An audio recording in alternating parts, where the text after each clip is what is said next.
Welcome to another edition of Diplomatic Channel. I'm Amarachi Ubani. After several hours of talks, it seems the U.S. and Iranian officials made no headway in negotiations over the weekend.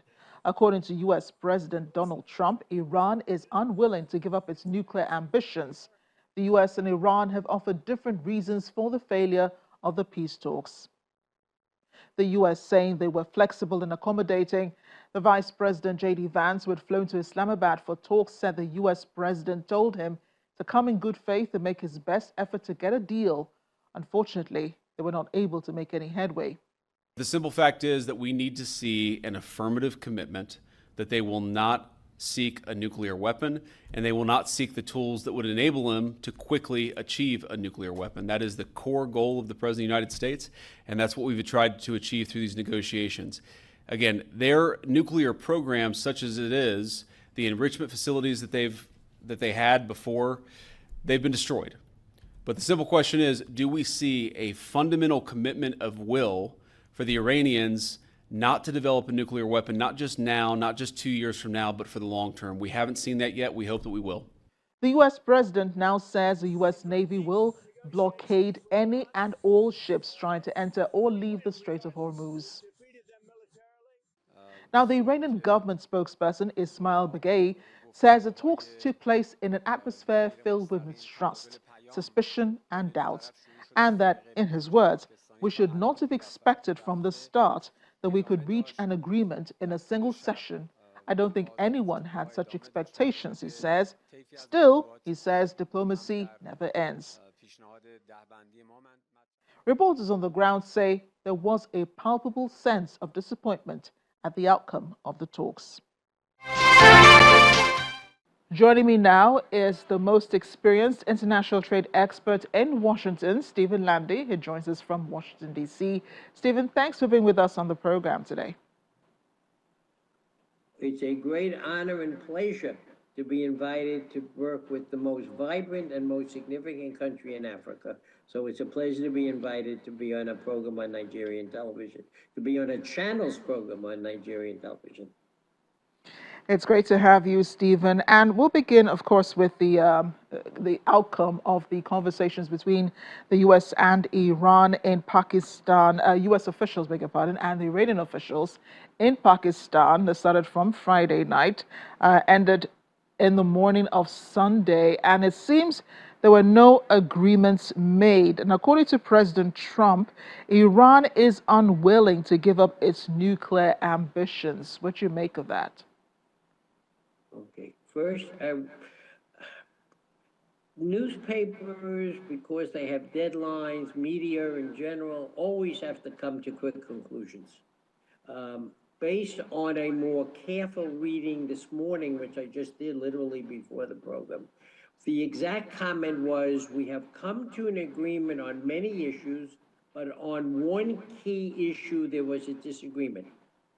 And the disagreement was not, quote, over the question of developing a nuclear weapon. The Nigerians already agreed back during the Obama administration not to develop a nuclear weapon.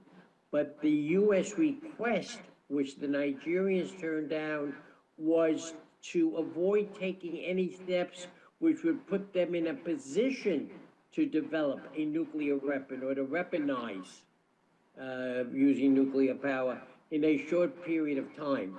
And that's where the disagreement is, and so on. So in one hand, there's no agreement, but for those experts who expect an agreement based on one meeting or one specific meeting, was probably too high an expectation to begin with. So I would say the negotiations are ongoing. President Trump prides himself on his ability to negotiate. He took a in fact, maybe the most likely successor candidate as far as the Republican Party, the vice president, who actually may have even asked to take on this particular task. So in many ways, the future of the Republican Party, or at least the opportunity to keep the presidency, is on stake. So I don't think it's correct to say the negotiations achieved nothing. It certainly did not achieve a final agreement. But we have to wait to see the next steps, and that we have, at least if the current ceasefire holds, we have another week for that to take place. But this raises a question about what happens on the Strait of Hormuz. Iran has been considering taking tolls, on ships passing through the route. U.S. President Donald Trump did make a very lengthy threat on Truth Social about the Strait of Hormuz being reopened. So the future of the strait, of course, hangs in a balance. What exactly do you think will happen between now and when the U.S. and Iran hold their next talks? The Iranians specifically said they would open the strait subject to national security, subject to the review by the Iranian, I think, IRG, the Iranian military, and so on, etc. Well, maybe we have a joint review. It's all open now. Maybe there's a temporary agreement that the U.S. could send some ships through. It's unclear. The U.S. will not allow Iran to decide which ships go through. It will definitely allow a U.S.-Iranian joint administration of the Straits. So once again, we have the detail. The detail is not over the basic Iranian position.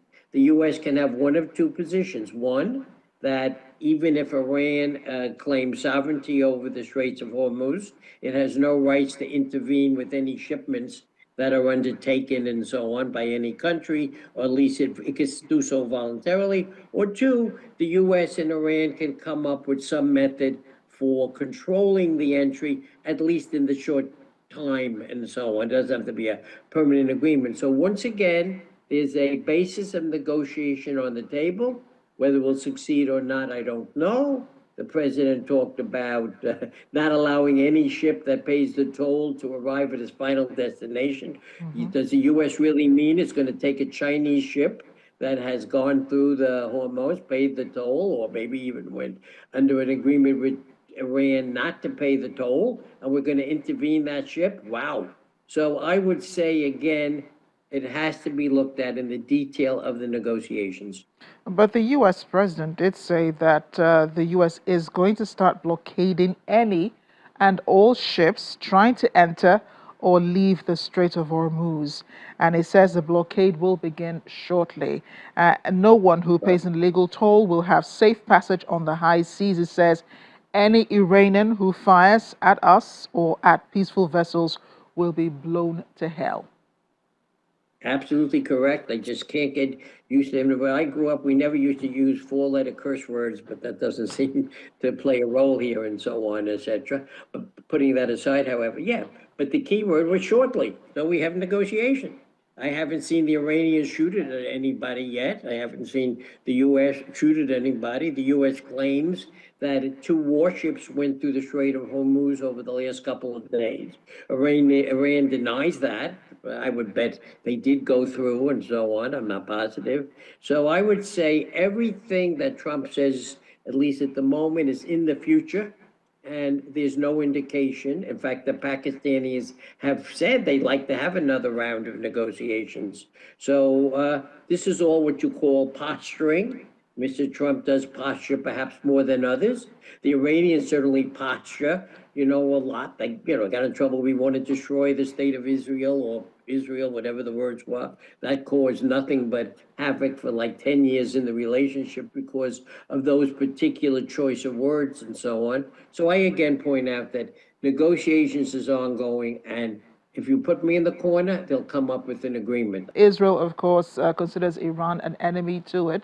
It says the Iranian government or Iran itself would want to annihilate Israel, and it's doing that through Lebanon, which is why the Israeli attacks have intensified on Lebanese, on the Hezbollah in Lebanon. That's a front of the war that has been reopened as a result, of the Israeli war on the Hamas militants in Gaza. But Israel really hasn't said anything about these talks going on in Pakistan. Prime Minister Benjamin Netanyahu has been very silent about it. I mean, the last time we heard from him, he was speaking to his cabinet and telling them they need to explore all avenues to make sure that Lebanon, the Hezbollah in Lebanon, never get the chance to attack Israel again. He was asking his cabinet to explore all avenues. But then again, he also says, that Israel is the only way there will be peace between Israel and Lebanon is if there is a lasting deal. What do you think he means by that? And what would you consider a lasting deal between Israel and Lebanon? Well, you now bring up a very key point, which is what are the components of, quote, a lasting deal? And what role can Nigeria play in, quote, that lasting deal? So let me respond to the question about the lasting deal. The U.S. has laid out 3 or 4 basic requirements. The primary Israeli requirement, which is included on the U.S. list, not talked as much, is to put an end to the proxies, to the proxy wars that are going over the threat to violence and so on, which is on the list. How do you put an end to it? Well, one theory was the Israelis permanently occupy parts of southern Lebanon. That's not that wouldn't be permanent, but it would certainly change the map a little bit and so on, etc. That's one possibility.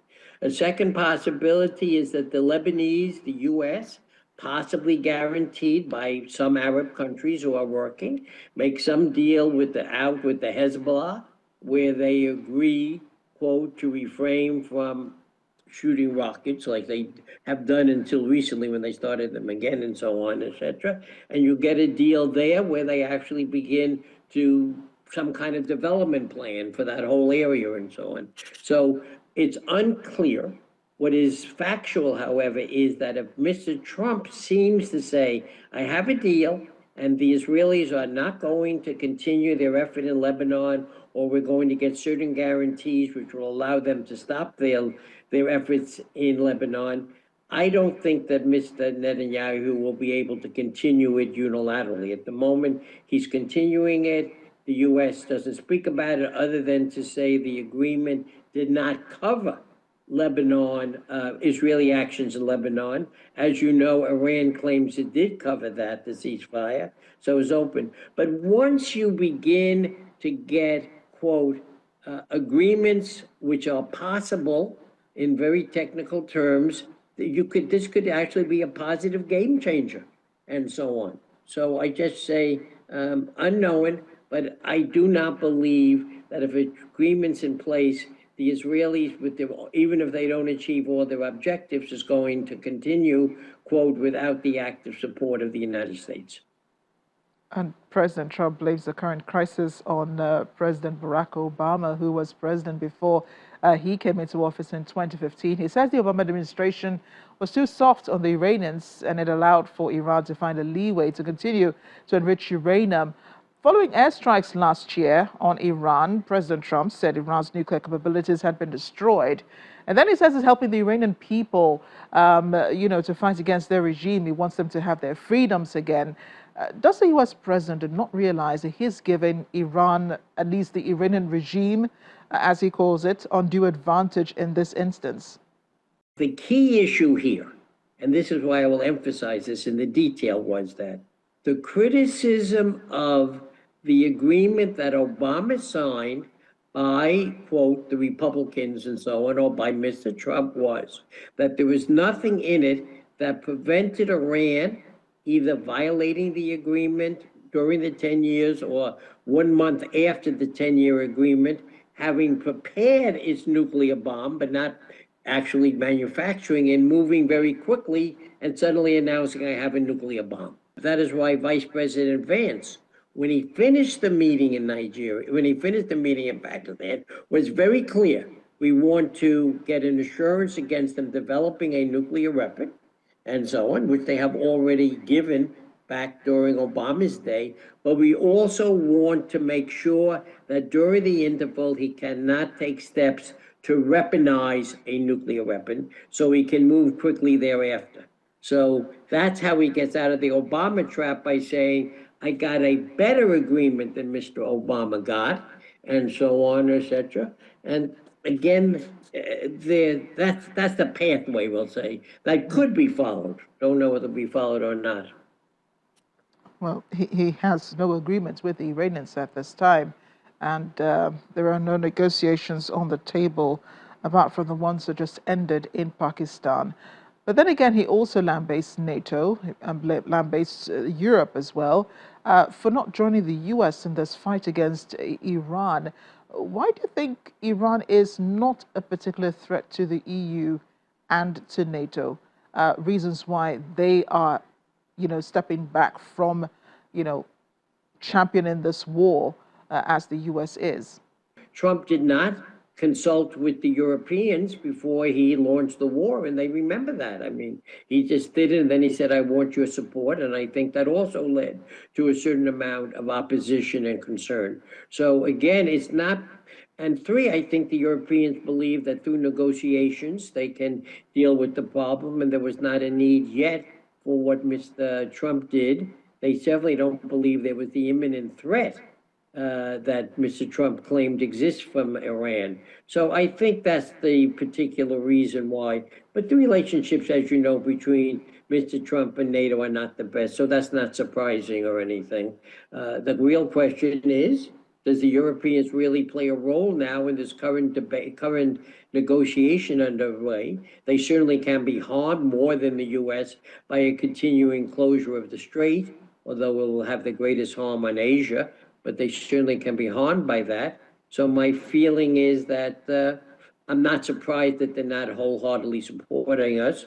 But let me point out that as originally refusing to assist, the British then said, oh, well, if you have to use our bases, you can. They originally said you couldn't use the bases, if you remember correctly. Yeah. And now they modified their position. So once again, negotiations are underway, and one should not worry so much about public statements, but look at the facts, and we'll see what happens. The war taking the focus away from other global issues. There's the ongoing war in Ukraine, there's crisis in South Sudan, the tensions in Rwanda and the DRC, the security challenges here in Nigeria. So really, when you do not hear the voices of African leaders, they are dealing with a lot on the continent, but then keeping an eye on what's happening in Iran, because that affects everyone else because of the fuel, the gas, the fertilizer prices that are going on. But for many African countries still looking to developed nations for help at this time, should they continue to expect such assistance? Or at this point, should they really focus on dealing with the issues themselves? I'm happy you asked that question, because that's what I was going to continue before, but that's the key question. No, I think the Africans can do a lot that helps resolve the very problems you described that they're facing, but also plays a role.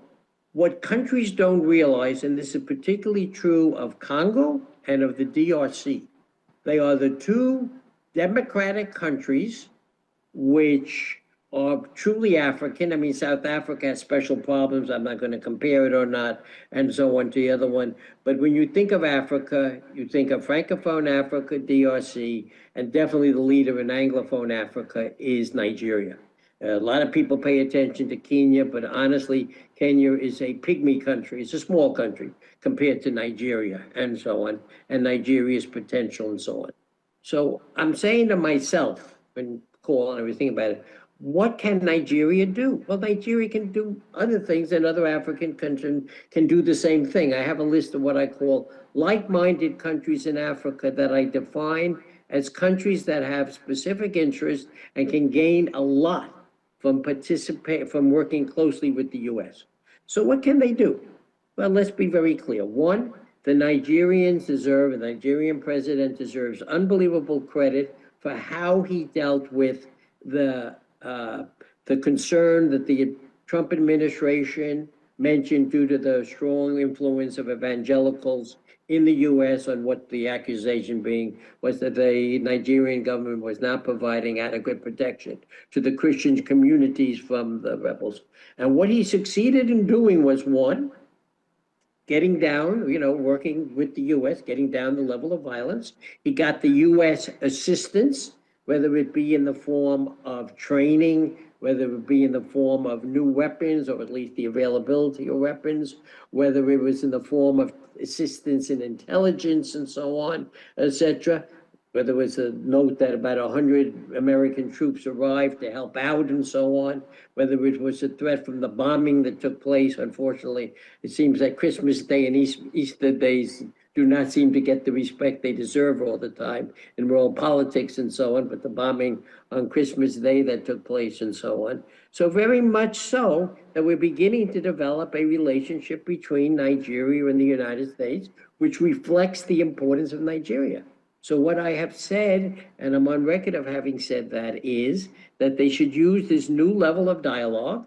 They now have the highest levels of the U.S. government, particularly the Secretary of State, intimately involved in negotiations, and say, how do we develop closer relations with the U.S. that will solve some of the problems which you mentioned, particularly economic development? And I come back, and I don't want to have a long discussion because one day we could talk about the African Growth and Opportunity Act. We could talk about U.S. tariff policies and so on. We can talk about U.S. policies to health.